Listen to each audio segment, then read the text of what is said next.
निम्नलिखित व्यवहारों को मेसर्स अलंकार स्टोर्स की साधारण रोकड़ बही में लिखे। इसमें भी हम लोगों को 3 टाइप्स के रोकड़ बही होते हैं, कैश बुक होते हैं। पहला होता है सिंगल कॉलम जिसे हम साधारण रोकड़ बही कहते हैं। दूसरा होता है डबल कॉलम जिसे हम 2 खाने वाली या 2 स्तंभी रोकड़ बही कहते हैं। और तीसरा होता है 3 कॉलम या ट्रिपल कॉलम जिसे हम 3 स्तंभी रोकड़ बही कहते हैं। हम इसमें एक एक करके रोकड़ बही को जानेंगे कि क्या होता है। तो हमने आज देखना है कि सिंगल कॉलम या साधारण रोकड़ बही क्या होता है।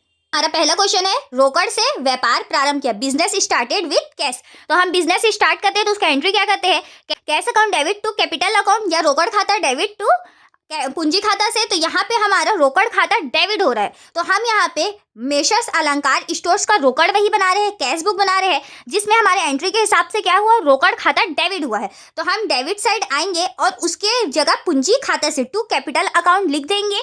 तो यहाँ पे जैसे कि लिखा गया है। अब देखिए हमारा नेक्स्ट क्वेश्चन क्या है, नगद माल खरीदा, कैश परचेस्ड। हमने माल खरीदा है और सामने वाले को पैसा दिया है, तो हम माल खरीदते हैं तो क्या एंट्री होता है, परचेस अकाउंट डेबिट टू कह सकता है डेबिट रोकड़ खाता से। तो रोकड़ खाता हमारे एंट्री के हिसाब से क्या हो रहा है, क्रेडिट। तो हम यहाँ पर आएंगे क्रेडिट साइड, जो कि रोकड़ खाता क्रेडिट हुआ है। हम यहाँ पे रोकड़ का नाम नहीं लिखेंगे, उसके बदले में जो डेबिट हुआ है, तो हमारा क्या डेबिट हुआ उसके बदले में, क्रय खाता को। तो यहाँ पे हमने लिखा है बाय परचेस्ड अकाउंट और अमाउंट डाल दिया है 5000। उसी तरीके से हमारा नेक्स्ट एंट्री है मशीन खरीदा। जब हम मशीन परचेस करते हैं तो उसका एंट्री क्या करते हैं, मशीन हमारा एसेट है तो उसके नाम पे अकाउंट खुलेगा, machine account debit to cash account, machine खाता डेबिट रोकड़ खाता से। तो रोकड़ खाते का हमारा क्रेडिट हुआ है, तो क्रेडिट साइड हम आएंगे और इसका डेट 7 डाले और उसके बदले में जो डेबिट हुआ है उसको हम लिखेंगे। तो यहाँ पे हमारा डेबिट हुआ है मशीन खाता को, तो बाय मशीनरी अकाउंट, यहाँ पे हमने अमाउंट डाल दिया 3000। उसी तरीके से नेक्स्ट क्वेश्चन हमारा है, नगद माल बेचा, हमने पैसा लिया है और उसे सेल किया है।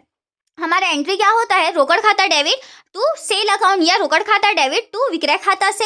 अब यहाँ पे देखिए हमारा रोकड़ खाता डेबिट हुआ, कैश अकाउंट डेबिट हुआ, तो डेबिट साइड हम आएंगे, इसका डेट 11 है तो हमने 11 डाला, उसके बदले में क्रेडिट क्या हुआ है, विक्रय खाता से या टू सेल अकाउंट, तो हमने उसे लिखा और अमाउंट डाल दिया अमाउंट वाले कॉलम में। उसी तरीके से हमारा नेक्स्ट एंट्री है, राम को माल बेचा, तो यहाँ पे नगद वगैरह तो कुछ बोला नहीं है, तो हम मान के चलते हैं कि ये उधार है, तो क्रेडिट सेल है, तो हम यहाँ पे क्या करेंगे, राम का खाता डेबिट कर देंगे और विक्रय खाता से। तो देखिए राम का खाता डेबिट हो रहा है और विक्रय खाता से, किसी भी तरीके से इसमें कैश का नहीं खुला है, तो जिसमें कैश का नहीं खुलता है उसे हम कैश अकाउंट में या कैश बुक में रोकड़ खाते में नहीं लिखते हैं, तो हम इसे नहीं लिखेंगे। इसके लिए हम नोट डाल सकते हैं, जैसे कि इसमें डाला गया है मार्च 18 का व्यवहार उधार व्यवहार है, अतः इसकी प्रविष्टि नहीं होगी।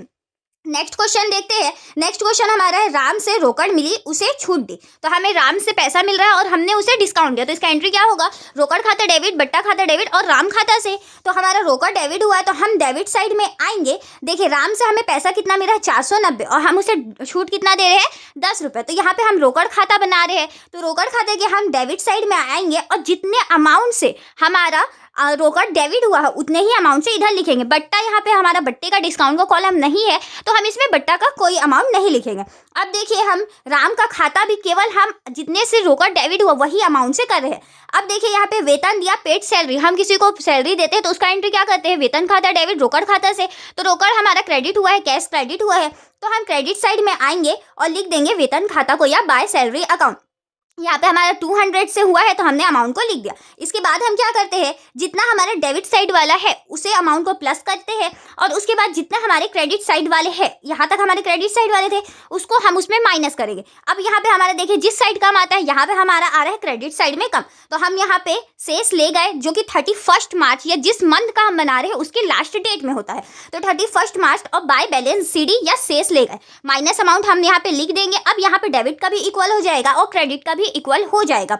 उसके बाद हमारे ये 31 वाला को 2000 ईयर डाले और 1 अप्रैल यहाँ पे शेष लाया गया या टू बैलेंस बीडी करके लिख देंगे। आई होप आपको समझ आया होगा।